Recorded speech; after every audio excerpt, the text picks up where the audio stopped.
Hi guys, कैसे हो? सब मस्त बाहर, सब कुछ बढ़िया, कोई प्रॉब्लम तो नहीं है? चलिए, होनी भी नहीं चाहिए कोई प्रॉब्लम आप लोग को। तो हम करते हैं अपने आगे की क्लास। और जितना हम पढ़ चुके थे वो तो पढ़ चुके हैं, अब हम आगे की पढ़ते हैं। ठीक है, तो देखिए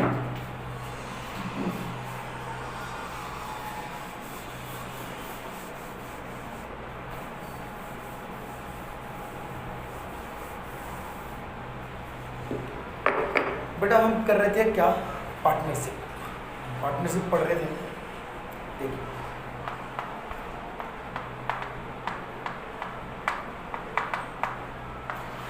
इसकी हम बेसिक कर रहे थे। ठीक है, ऐसा करते हैं, एक बार मैंने पूरा रिवीजन करवा देता हूँ। ठीक है, पिछला जो हम कर चुके हैं और उसके बारे में हम आगे करते हैं। सबसे पहले डेफिनेशन। पार्टनरशिप की डेफिनेशन क्या होगी? Partnership is a relationship between two और more than two persons which are agreed to share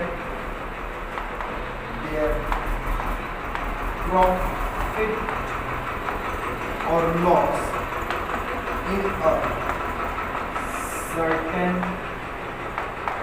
ratio। ठीक है, पार्टनरशिप क्या है? पार्टनरशिप को हिंदी में कहते हैं हम साझेदारी। ठीक है, साझेदारी दो या दो से अधिक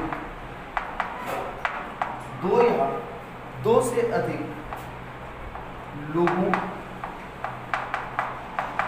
के मध्य एक ऐसा संबंध है,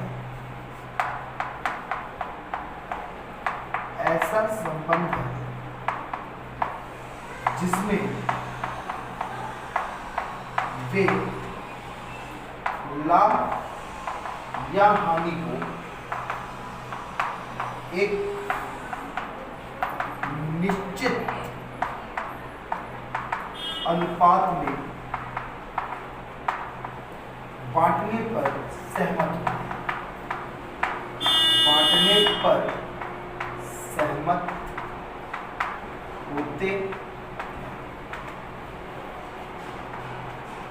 ठीक है, दो या दो से अधिक लोगों के मध्य एक ऐसा संबंध, जैसे मान लीजिए कि दो लोग हैं, ये एक राम है, ये एक श्याम, ये दो लोग हैं, ये दोनों आपस में हाथ मिला रहे हैं। क्यों हाथ मिला रहे हैं? दोनों कह रहे हैं कि चलो भाई, चलो राम भाई, चलो श्याम भाई, हम एक बिजनेस करते हैं और उस बिजनेस में जो भी प्रॉफिट होगा या लॉस होगा उसको हम आपस में बांटेंगे। ठीक है, इस बात के लिए वो सहमत होते हैं। तो ये दोनों क्या कहलाए? पार्टनर्स। और जो इनके बीच एग्रीमेंट हुआ, इस एग्रीमेंट को, इस रिलेशनशिप को हम क्या कहेंगे? पार्टनरशिप। समझ में आ रही? ये ऐसे मैं करवा चुका था, एक बार मैं रिवीजन करवा रहा हूँ। ये आप डेफिनेशन उतार लीजिए, वीडियो को पॉज करके आगे देखिए।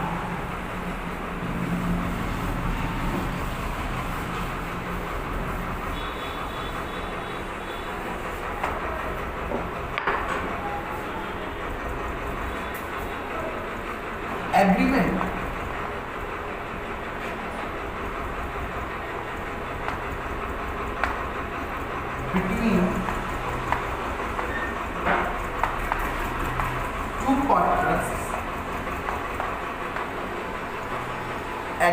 Between two partners, is called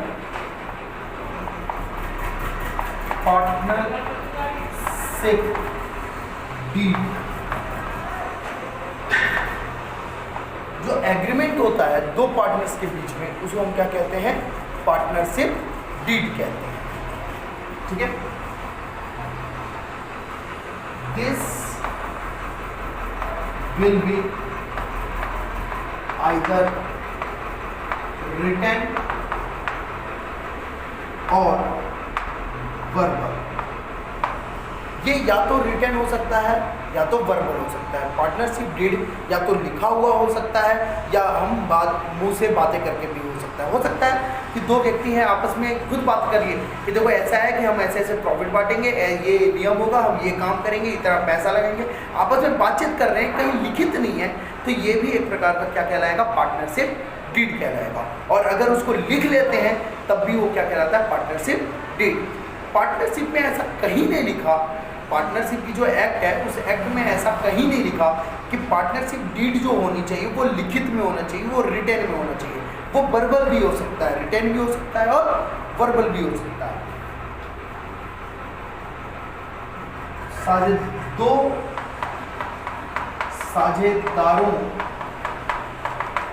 के मध्य ठहराव साझेदारी संलेख कहलाती है। साझेदारी संलेख कहलाती है। साझेदारी संलेख, साझेदारी संलेख या तो लिखित होगा या मौखिक।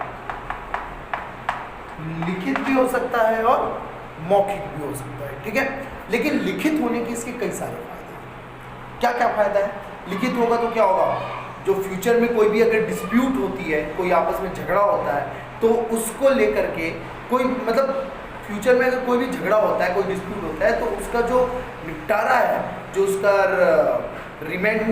रिमेटिस है, वो तुरंत हो जाता है, जल्द से जल्द हो जाता है, ठीक है। क्योंकि डीड के अनुसार चलता है। डीड क्या है? एक अनुबंध है, दो पार्टनर्स के बीच में आपस में एक अनुबंध है। अगर उसमें लिखा होता है कि अगर हम फ्यूचर में झगड़ा करेंगे तो उसका निपटारा कैसे होगा, हम कोर्ट जाएंगे या क्या करेंगे।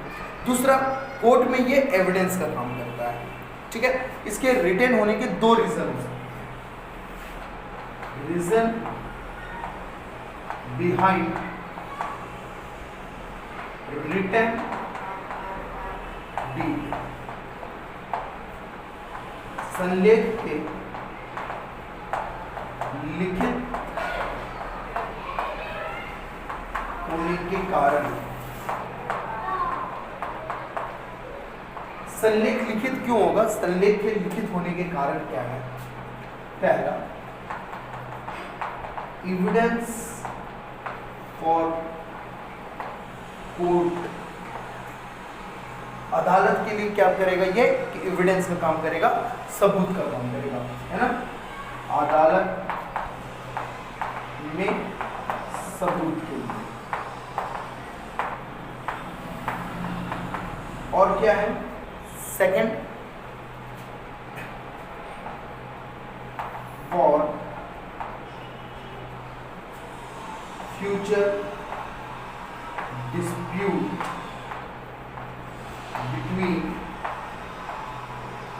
partners, साझेदारों के मध्य भविष्य में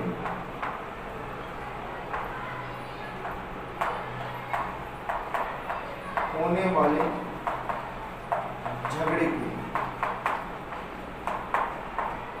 इस झगड़े को निपटाने के लिए, झगड़े को खत्म करने के लिए, डिस्प्यूट को खत्म करने के लिए भी पार्टनरशिप डीड का लिखित में होना, रिटेन में होना बहुत जरूरी है, ठीक है। उतार लो आप लोग इसे, वीडियो को पॉज करके एक बार। चलो आगे बढ़ते हैं।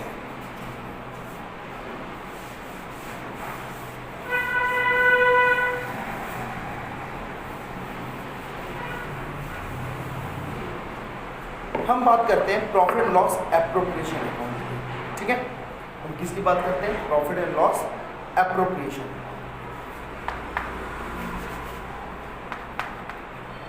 Profit and loss appropriation account. ये हम क्यों बनाते हैं? ये हम प्रॉफिट मार्जिन के लिए, profit and loss appropriation account क्यों बनाया जाता है? प्रॉफिट बांटने के लिए profit and loss appropriation account बनाया जाता है। ठीक है, देखिए particular amount, particular amount, debit credit. Credit की तरफ हम क्या डालते हैं? यहां लिखते हैं हम by net profit, by net profit और बाय इंटरेस्ट ऑन ड्राइंग। देखो इंटरेस्ट ऑन ड्राइंग क्या है? इनकम है। पार्टनर्स फर्म के लिए क्या है? इनकम। अगर कोई पार्टनर्स ड्राइंग करता है, कोई पैसा निकालता है और उस पर वो अगर इंटरेस्ट देता है तो किसको इंटरेस्ट देगा? फर्म को देगा। तो फर्म के लिए क्या है? इनकम है। प्रॉफिट भी क्या है? नेट प्रॉफिट क्या है? फर्म के लिए इनकम है। तो इनकम हमेशा किस नेचर का होता है? क्रेडिट। इनकम हमेशा किस नेचर का होता है? क्रेडिट नेचर का। इसीलिए हम इसको क्रेडिट की तरफ डालते हैं। अब ना क्या है कि हमें इसे बांटना है, तो पार्टनर्स क्या करते हैं ना, डायरेक्ट नहीं बांटते हैं। पार्टनर्स क्या करते हैं? डायरेक्ट नहीं बांटते हैं। वो कैसे बांटते हैं? वो इसको टुकड़ों में बांटते हैं। इन दोनों को पार्ट, जो प्रॉफिट होगा और जो ड्राइंग पर इंटरेस्ट होगा, इन दोनों को इकट्ठा कर लेंगे और फिर कहेंगे ये इतना सैलरी के नाम पर, ये इतना कमीशन के नाम पर, ये इतना आपके कैपिटल के इंटरेस्ट के नाम पे। अब बचा है प्रॉफिट, अब ये ले लो प्रॉफिट। तो एक्चुअल में क्या है? जैसे इसको ऐसे समझो, जैसे एक कढ़ाई है, ये पूरा खीर से भरा है, ठीक है? ये कढ़ाई खीर से भरी हुई है, इसका मतलब इसको हम क्या लेते हैं? प्रॉफिट दिया हुआ है, ठीक है? अब क्या है? 3 बच्चे बड़े मासूम मासूम से, तीनों कटोरी लेके खड़े हैं, कहे कि हमें खीर दे दो, हमें खीर दे दो, हमें खीर दे दो। तीनों के पास कटोरियां, ठीक है? खीर बांटने वाला, प्रॉफिट क्या करता है? बांटने वाला को क्या करता है? थोड़ी सी उठाएगा और कहेगा बेटा ये तुम्हारी सैलरी, फिर थोड़ा सा उठाएगा, कहेगा ये तुम्हारा कमीशन, ठीक है? हो सकता है कि इसको भी कमीशन मिलता हो। और फिर क्या कहेगा कि देखो तीनों ने कैपिटल लगाया था, देखो थोड़ा सा तुम्हारे कैपिटल के नाम पर कैपिटल का इंटरेस्ट, थोड़ा सा तुम्हारे कैपिटल का इंटरेस्ट, थोड़ा सा तुम्हारे कैपिटल का इंटरेस्ट। अब जो खीर बच गई वो प्रॉफिट के नाम पे बच जाएगी। तो एक्चुअल में क्या हुआ? पूरी खीर बटी, कढ़ाई की पूरी खीर बटी, लेकिन पूरी खीर एक साथ ना दे करके टुकड़ों में दिया, एक साथ ना दे करके टुकड़ों में दिया। उसी प्रकार ये फर्म की इनकम हो गई, net profit, interest on drawing, ये पूरी क्या हो गई? फर्म की इनकम हो गई।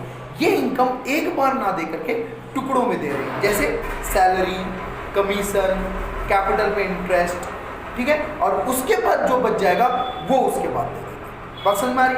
देखिए कैसे, जहां पर हम डालेंगे to salary, to commission,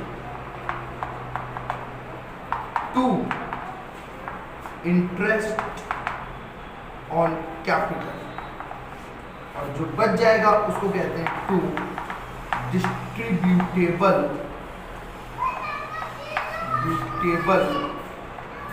profit, distributable profit.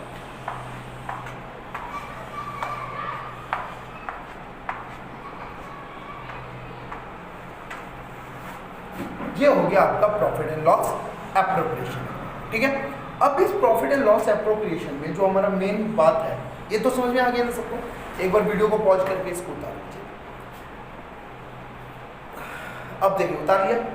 अब इसमें जो हमारे मेन बात जो है वो ये है, इंटरेस्ट ऑन ड्राइंग ये कैलकुलेट करना, इंटरेस्ट ऑन कैपिटल कैलकुलेट करना, कभी कभी कमीशन और नेट प्रॉफिट को भी हमें कैलकुलेट करना पड़ता है, कभी कभी कमीशन और नेट प्रॉफिट को भी कैलकुलेट करना पड़ता है। लेकिन सबसे पहले हम करते हैं इंटरेस्ट ऑन ड्राइंग, ठीक है। सबसे पहले हम किसको करते हैं, interest on drawing.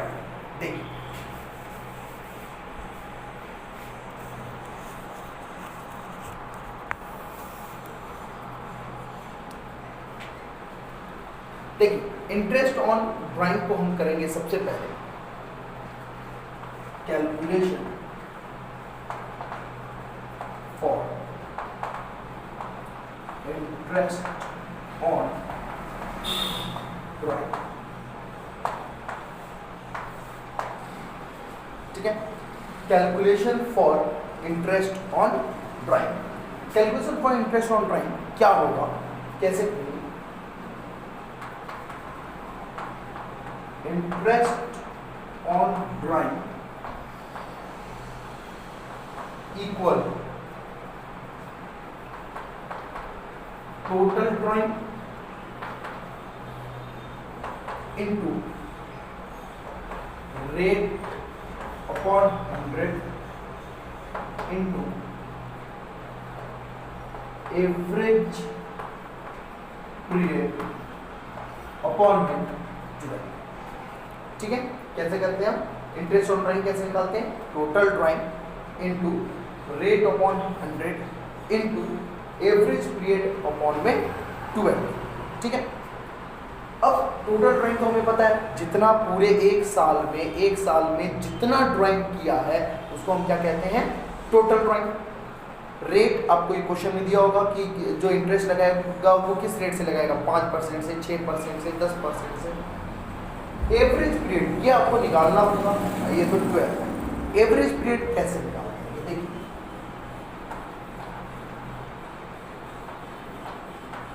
Average period निकालने का एक तरीका होता है,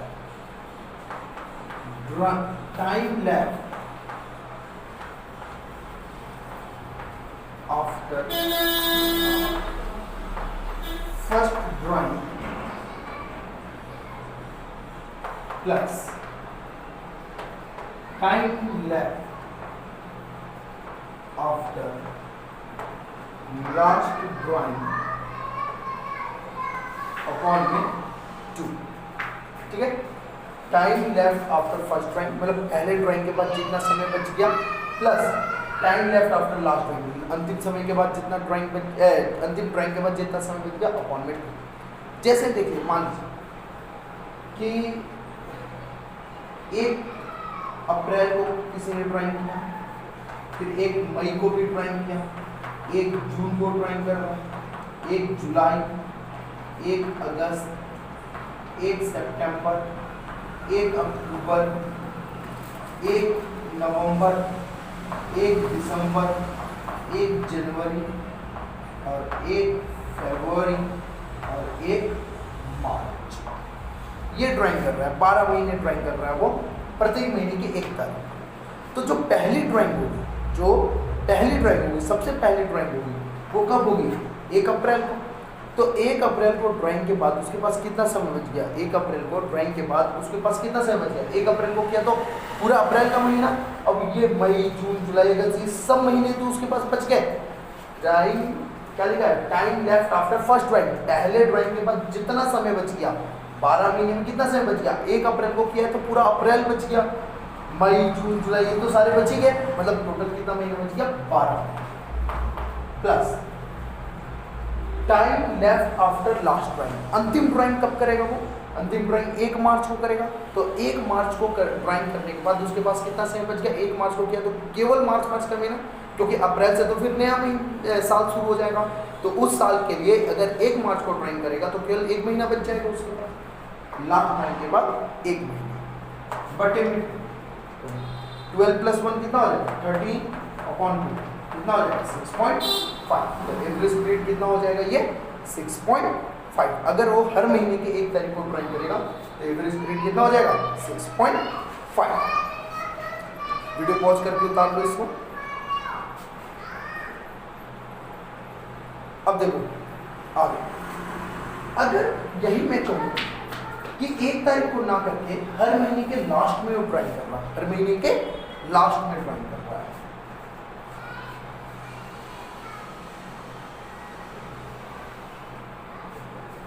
हर महीने के लास्ट में करना, मतलब 30 अप्रैल, 31 मई, 30 जून, 31 जुलाई, 30 अगस्त, 31 अगस्त, 30 सितंबर, 31 अक्टूबर, 30 नवंबर, 31 दिसंबर, 31 जनवरी, 28 फरवरी, 31 मार्च। ठीक है, प्रत्येक महीने के लास्ट में ड्राइंग करना। तो जो पहली ड्राइंग करेगा वो कब करेगा? 30 अप्रैल को। अगर 30 अप्रैल को ड्राइंग करेगा, अगर 30 अप्रैल को ड्राइंग करेगा तो क्या अप्रैल में उसके इस महीने बचे? 30 अप्रैल को किया तो अप्रैल तो बीत गया। अब 30 अप्रैल के बाद अगले दिन से क्या आने वाला है? मई। तो अप्रैल बीत गया है, मई। तो मई से देखो, अब 30 अप्रैल को अगर वो ड्राइंग कर रहा है तो मई से कितना समय बच गया? मई से 11 महीने का, 11 महीने का बचा। तो time left after first drawing कितना हो जाएगा? 11। फिर अंतिम ड्राइंग कब करेगा? 31 मार्च को। अंतिम ड्राइंग कब कर रहा है? 31 मार्च को। तो 31 मार्च को अगर करेगा तो उसके बाद तो अगला साल आ गया, तो उसमें तो एक भी समय नहीं बचा उस साल में। अगर 31 मार्च को ड्राइंग किया तो उस साल एक भी समय नहीं बचा। प्लस अपॉन 11 में 0 प्लस हो गया 11, 11 बाई 2 कितना हो जाएगा? 5.5। मतलब एवरेज पीरियड कितना हो गया उसका? 5.5। तारमीस। अब देखो, अगर यही मैं कहूँ मिड ऑफ द ईयर, क्या कहूँ मैं? मिड ऑफ द ईयर, मतलब हर महीने के मिड में।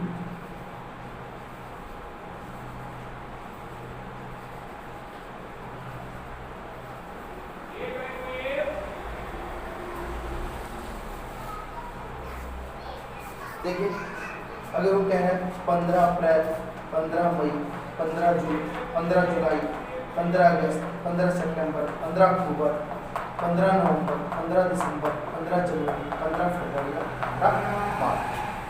तो जो पहला ड्राइंग वो करेगा वो कब करेगा? 15 अप्रैल। 15 अप्रैल को करेगा तो अप्रैल में कितना समय बच गया? 15 दिन गए और 15 दिन बच गया, मतलब आधा महीना बच गया। आधा महीना बच गया। अप्रैल का आधा महीना, और बाकी के 11 महीने तो है ही हैं। तो 15 अप्रैल को ड्राइंग करने के बाद टोटल कितना समय बच गया? 11 महीने और आधा महीने की ना 11.5 महीने, मतलब 11.5 डेज। ठीक। अंतिम ड्राइंग उसने 15 मार्च को किया। 15 मार्च को अगर ड्राइंग किया है तो 15 मार्च के बाद कितना समय बच गया? मात्र 15 दिन, मीन्स आधा। 0.5 upon 10.5 plus 0.5, 12 upon average period कितना आ जाएगा? 6। बताओ।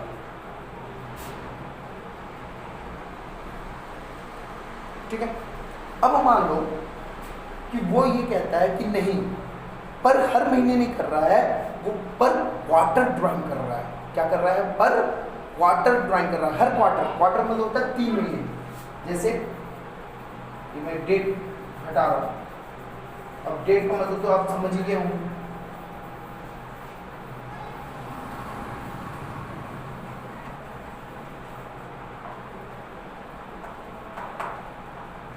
ठीक है। क्वार्टर मतलब होता है 3 महीने। अप्रैल मई जून ये एक क्वार्टर हो गया, जुलाई अगस्त सितंबर ये एक क्वार्टर हो गया, अक्टूबर नवंबर दिसंबर ये एक क्वार्टर हो गया, और जनवरी फरवरी मार्च ये एक क्वार्टर हो गया। तो टोटल कितने क्वार्टर हुए? 1 2 3 4 क्वार्टर हो गया। अब मान लो कि कोई बंदा है जो हर क्वार्टर के पहली तारीख को ड्राइंग कर रहा है, हर एक क्वार्टर के पहली तारीख को ड्राइंग कर रहा है। तो पहला क्वार्टर अप्रैल मई जून के पहली तारीख क्या कहलाएगी? 1 अप्रैल। अगर वो 1 अप्रैल को कर रहा है तो कितना समय बच गया? टोटल 12 महीने प्लस अंतिम ड्राइंग कब करेगा? तो अंतिम क्वार्टर का पहला तारीख, क्योंकि हर एक क्वार्टर के 1 तारीख को कर रहा है। तो अंतिम क्वार्टर मतलब जनवरी फरवरी मार्च ये अंतिम क्वार्टर हो गए। क्वार्टर जब भी बात करेंगे तो 3 महीने के एक ग्रुप को करेंगे। तो जनवरी फरवरी मार्च ये एक क्वार्टर हो गया। लास्ट क्वार्टर है, लास्ट क्वार्टर की 1 तारीख को मतलब 1 जनवरी को। अगर 1 जनवरी को ड्राइंग कर रहा है तो कितना समय बच गया? 1 जनवरी को कर रहा है तो जनवरी तो बच ही गया, फरवरी और मार्च 3 महीने बटे 12 और 3 15 बटे 2 कितना हो जाएगा? 7.5। इसी प्रकार एंड ऑफ द क्वार्टर, ठीक है, एंड ऑफ द क्वार्टर करेगा तो क्या हो जाएगा? हर एक क्वार्टर के लास्ट में, तो पहला क्वार्टर के लास्ट जून, तो जून का भी लास्ट 30 जून। तो 30 जून के बाद देखो कितना समय बच गया? 3 3 6 3 9, और अंतिम क्वार्टर मार्च तो मार्च के बाद तो बचा ही नहीं कोई समय, 0/2 मतलब 9/2 4.5। ठीक है, इसे मीड ऑफ क्वार्टर भी आप निकाल सकते हो। मीड ऑफ क्वार्टर निकालेंगे हर एक महीने के हर क्वार्टर के महीने नहीं, अब हम क्वार्टर देखेंगे, हर क्वार्टर के बीचों बीच, एक क्वार्टर में 3 महीने, तो 3 महीने के बीचों बीच, जैसे इसमें मई हो गया तो मई का भी आधा देख लो, मई में भी आधा कितना हो जाएगा 15 मई। तो 15 मई के बाद कितना समय बच गया पूरे साल में, तो 15 मई के बाद आधा महीना ये और जून से जोड़ लेंगे, जून जुलाई अगस्त सितंबर अक्टूबर नवंबर दिसंबर जनवरी फरवरी, 9 और 1 10 और 1 आधा 10.5 प्लस फिर अंतिम ड्राइंग फरवरी में तो 15 फरवरी होगा, अंतिम क्वार्टर के अंतिम डेट 15 फरवरी। 15 फरवरी के बाद कितना समय बच गया, आधा महीना फरवरी में और 1 महीना मार्च में, मतलब 1.5 ऑन में कितना हो जाएगी 12 अपॉन मीन्स एवरेज पीरियड आ गया 6। ठीक है, उतार उतार लिया।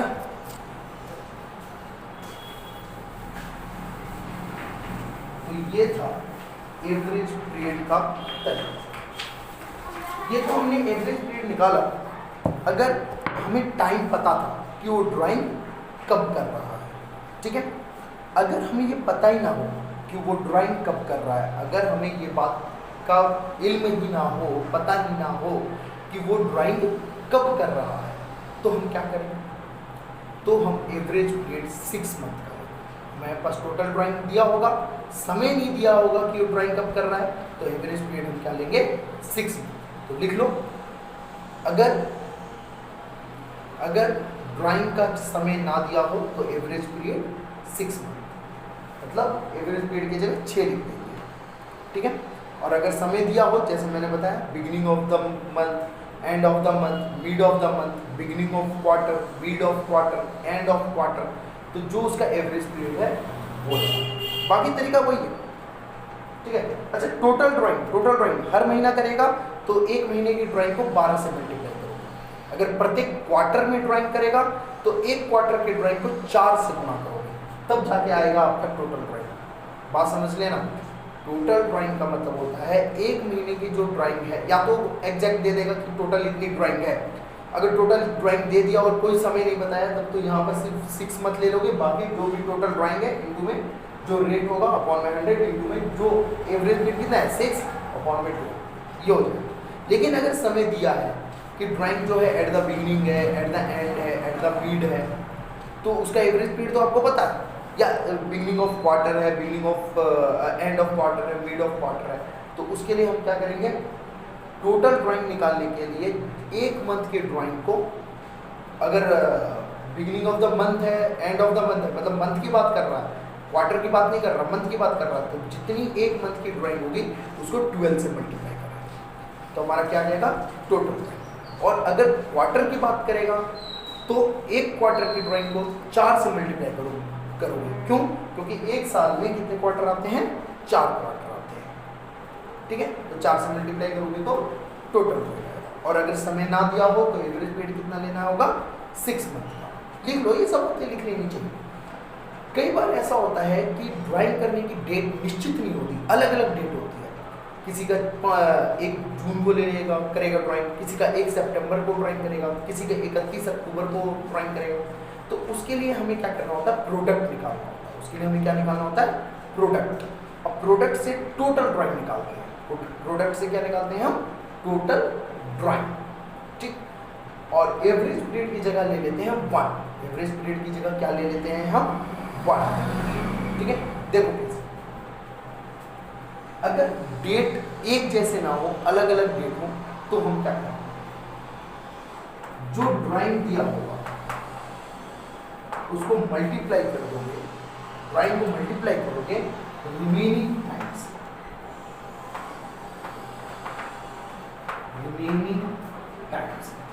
ठीक है, ड्राइंग को मल्टीप्लाई कर दोगे किससे, रिमेनिंग टाइम से, आपका आ जाएगा प्रोडक्ट।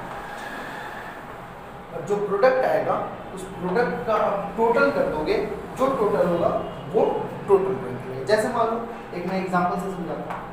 मान लीजिए कि 31 31 मई को ड्राइंग किया उसने 5000 रुपीज, ठीक है।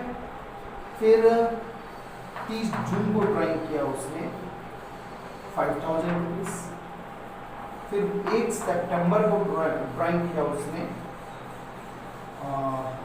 कितना 1000 रुपीज।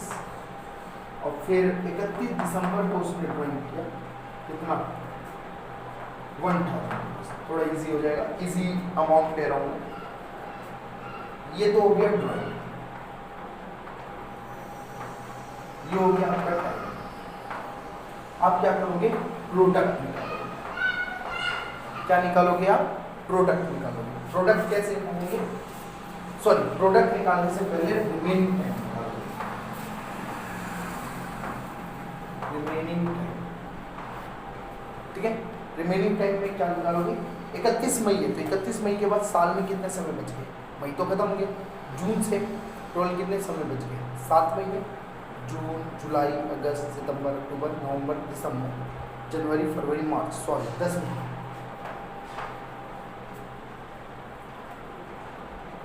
30 जून को ड्राइंग किया तो जून तो खत्म, जुलाई से गई, जुलाई, अगस्त, सितंबर, अक्टूबर, जुलाई, अगस्त, सितंबर, अक्टूबर, नवंबर, दिसंबर, जनवरी, फरवरी, मार्च, 9 महीने। 1 सितंबर को ड्राइंग किया, 1 सितंबर को किया है तो कितना समय बच गया, एक पूरे सितंबर बच गया, सितंबर, अक्टूबर, नवंबर, दिसंबर, जनवरी, फरवरी, मार्च, 7 महीने। और 1 दिसंबर को ड्राइंग किया है तो 31 दिसंबर, तो दिसंबर खत्म, जनवरी, फरवरी, मार्च, 3 महीने। ये आ गया प्रोडक्ट। अब इन दोनों को मल्टीप्लाई कर दो, ड्राइंग को, प्रोडक्ट को, रिमेनिंग टाइम को। प्रोडक्ट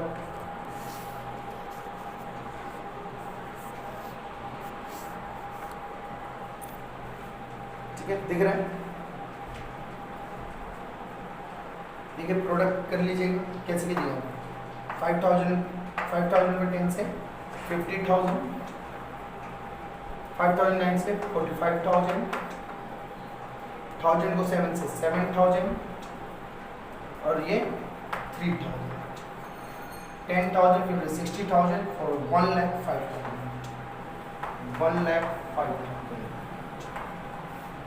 ये हो गया हमारा टोटल ड्राइंग। 1,05,000 का हो गया हमारा टोटल ड्राइंग। अब क्या कर दो, टोटल ड्राइंग में जितना रेट है 100 इंटू में एवरेज पीरियड 1 ले लोगे। एवरेज पीरियड क्या ले लोगे आप लोग, 1 ले लोगे। एवरेज पीरियड क्या ले लोगे आप लोग, 1 ले लोगे, ठीक है। और एवरेज पीरियड 1 लेकर के 1 में 12 कर लोगे। ये तो हो गया इंटरेस्ट ऑन ड्राइंग। और सबसे बड़ी बात, अगर पार्टनरशिप डीड में इंटरेस्ट ऑन ड्राइंग के बारे में नहीं बोला हुआ तो आप इंटरेस्ट ऑन ड्राइंग नहीं निकालोगे। बात समझ में आ गई और क्लियर है। अब आगे देखते हैं हम ना, अब आगे करें। चलिए अब आगे करते हैं, ठीक है। Interest on capital, interest on capital को लेकर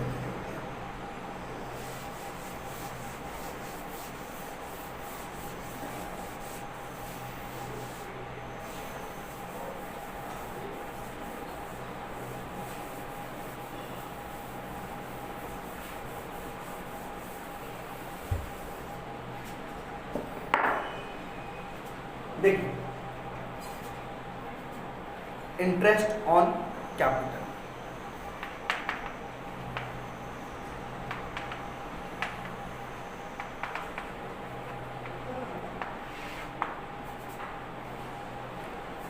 इंटरेस्ट ऑन कैपिटल के लिए क्या होगा, पहली बात सुनिए और लिखते जाइएगा। मैं बोलता जा रहा हूँ, आप लोग लिखते जाइएगा। इंटरेस्ट ऑन कैपिटल, पहला, अगर डीड में, मतलब क्वेश्चन में, आपके लिए क्वेश्चन में और एक्चुअल में डीड में, अगर इंटरेस्ट ऑन कैपिटल के बारे में कुछ भी नहीं बोला, अगर डीड में इंटरेस्ट ऑन कैपिटल के बारे में कुछ भी नहीं बोला तो हम इंटरेस्ट ऑन कैपिटल नहीं देते हैं, ठीक है। If question is silent, if question is silent और deed is silent on interest on capital, then there no interest is given. ठीक, सेकेंड पॉइंट, अगर लॉस होगा, देखो अब तक तो अब क्या था, प्रॉफिट एंड लॉस एप्रोप्रिएशन में हम प्रॉफिट बांट रहे थे। मान लीजिए कि अगर लॉस होगा, पहले से आपको पता है कि क्या है, लॉस है, तो in case of loss no interest is given, मतलब हम लॉस होगा तो भी हम किसी भी प्रकार का कोई इंटरेस्ट नहीं देंगे। अगर लॉस होगा तो भी हम किसी भी प्रकार का कोई भी इंटरेस्ट नहीं देंगे। ठीक है। तीसरा, इफ इंटरेस्ट एक्सीड्स प्रॉफिट, या आप लिख सकते हो interest is greater than profit, अगर इंटरेस्ट प्रॉफिट से ज़्यादा है, ग्रेटर देन प्रॉफिट से ज़्यादा है, तो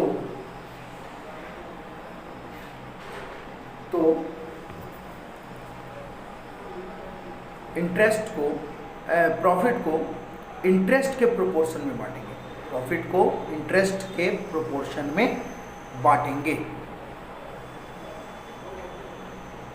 देखो एक छोटा सा एग्जांपल से मैं समझाता हूँ तुम्हें, ठीक है, कैसे। मान लो कि दो पार्टनर हैं, एक्स और वाई। एक्स का कैपिटल दिया हुआ है 1 लाख और वाई का कैपिटल है 2 lakh.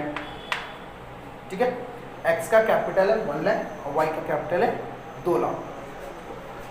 Rate of interest on capital 10%। ठीक है, और नेट प्रॉफिट दिया हुआ है, नेट प्रॉफिट दिया हुआ है 20,000।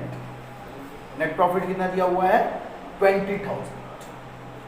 अब देखिए जरा इंटरेस्ट निकालिए, एक्स का इंटरेस्ट निकालो, एक्स का कैपिटल में इंटरेस्ट, तो एक्स का कैपिटल है 1 लाख और रेट है 10%, तो इंटरेस्ट कितना हो जाएगा, 1 लाख बटे 10/100, तो ये हो जाएगा 10,000। वाई के लिए कितना हो जाएगा, 2 लाख इंटू 10%, 10/100 कितना हो जाएगा, 20,000, 20,000। टोटल इंटरेस्ट कितना हो गया, टोटल इंटरेस्ट हुआ 10,000 प्लस 20,000, टोटल हो गया 30,000। अब देखिए इंटरेस्ट 30,000, प्रॉफिट 20,000, इंटरेस्ट ज़्यादा है प्रॉफिट कम है, तो हम प्रॉफिट को बांटेंगे। एक्स के लिए प्रॉफिट पता है कितना हो जाएगा, एक्स के लिए प्रॉफिट हो जाएगा प्रॉफिट इनटू एक्स का इंटरेस्ट कितना था 10,000 अपॉन में टोटल इंटरेस्ट कितना है 30,000, तो कितना आ जाएगा ये, 4 जीरो से 4 जीरो कैंसिल, 3 से 3 से 18, 6,667, 6,667। और वाई के लिए कितना हो जाएगा, वाई का है प्रॉफिट तो है 20,000, टोटल इंटरेस्ट है 20,000 और टोटल है 30,000। 4 में से 4 जीरो कैंसिल, ये हो जाएगा 7 दूनी 14, 80 ले 6 दूनी 12 और 1 13, 6 दूनी 12 1 13, 6 12 और 1 3 हो जाएगा, एक कम कर दो, 13,333 रुपये। मतलब आपने क्या किया, प्रोपोर्शन में बांटा ना। हमने क्या किया, अगर इंटरेस्ट, फिर से सुन लो, अगर टोटल इंटरेस्ट नेट प्रॉफिट से ज़्यादा होगा, अगर टोटल इंटरेस्ट नेट प्रॉफिट से ज़्यादा होगा, तब आप प्रॉफिट को बांटोगे, जितना भी आपका नेट प्रॉफिट है इनटू में उस पार्टनर का इंटरेस्ट और अपॉन में टोटल इंटरेस्ट, अपॉन में टोटल इंटरेस्ट। ठीक है, ऐसे बांटेंगे। एक बार उतार लो आप लोग इसे।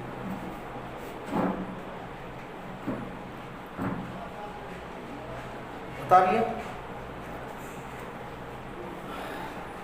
तो अब आपको इंटरेस्ट ऑन ड्राइंग भी आ गई, इंटरेस्ट ऑन कैपिटल भी आ गया। तो मैं ये समझता हूँ कि लगभग आप लोग को profit and loss appropriation account बनाने आ गया है। थोड़ा बहुत इसमें जैसे नेट प्रॉफिट को लेकर के कि अगर पार्टनर्स का कोई रेंट दिया होगा, पार्टनर को के लोन का जो इंटरेस्ट होता है, अगर लोन पर कितना इंटरेस्ट देते हैं पार्टनर को 6%, अगर कुछ भी ना दिया हो तो पार्टनर के लोन पर इंटरेस्ट होता है 6%। लिख ले, अगर क्वेश्चन में कुछ भी ना हो तो पार्टनर के लोन पर इंटरेस्ट कितना होता है 6%। अगर लोन पे इंटरेस्ट दिया है तो ठीक है, जितना दिया है उतना ले लेंगे। फिर लोन का इंटरेस्ट, रेंट और मैनेजर का कमीशन, ये माइनस करते हैं तो हमारा क्या आ जाता है नेट प्रॉफिट। अगर क्वेश्चन में दिया हो तो, ना दिया हो तो जो भी प्रॉफिट है वही हमारा नेट प्रॉफिट कहलाएगा। नेट प्रॉफिट, और उसके बाद इसको हम नेट प्रॉफिट को profit and loss appropriation account में रख देंगे। जैसा क्वेश्चन होगा क्वेश्चन के हिसाब से इंटरेस्ट ऑन ड्राइंग निकाल के रख देंगे, इंटरेस्ट ऑन कैपिटल निकाल के रख देंगे। अगर क्वेश्चन में सैलरी दिया होगा तो सैलरी डाल देंगे, क्वेश्चन में अगर कमीशन दिया होगा किसी पार्टनर को तो कमीशन डाल देंगे, जो बच जाएगा वो डिस्ट्रीब्यूटेबल प्रॉफिट। ठीक है, अगर थोड़ी बहुत जो भी दिक्कतें आएंगी वो आप लोग फिर मुझे व्हाट्सअप करना, तो मैं बताऊँगा आप लोग को कि कहाँ कहाँ आप लोग गलती कर रहे हो। ठीक है, तो ये आपका हो गया profit and loss appropriation account complete. कैसे बनता है profit and loss appropriation account, ये मैंने आप लोग को पूरा कंप्लीट करा दिया। ठीक है बच्चों, देखो YouTube के पे फ्री की लेक्चर है तो सब कुछ फ्री तो नहीं हो सकता ना, है कि नहीं? सब कुछ फ्री नहीं हो सकता भाई, मेरे भी खर्चे हैं। ये जो वीडियो मेंटेन किया कर रहा हूँ, वीडियो बना रहा हूँ, कहते हैं ना भूखे पेट भजन न होई गोपाला, भूखे पेट भजन नहीं होता। ठीक है, तो YouTube पे तो मैं इतना ही बता पाऊँगा बेटा। अगर आप लोग को डिटेल में जानना है तो आप लोग को मुझसे जूम पर जुड़ना होगा, और जूम पर जुड़ करके आप लोग डिटेल क्लास ले सकते हो, जूम पर आप लोग पढ़ाई कर सकते हो। ठीक है, अब जूम पे जाहिर सी बात है कि ऐसा तो होगा नहीं कि किसी बच्चे को अलग टाइम पे, किसी बच्चे को अलग टाइम पे पढ़ाऊँगा मैं, है ना। सबकी एक विशेष टाइमिंग ही हो सकती है, और जूम पर फीस तो लगेगी। ठीक है, ओके बच्चों, तो आप लोग करना profit and loss appropriation account, और कोई डाउट हो तो फिर पूछना, देखेंगे, है ना, पाऊँगा। तो आप लोग करते रहो, और फिर मिलते हैं हम बाद में, और तब तक के लिए जय हिंद।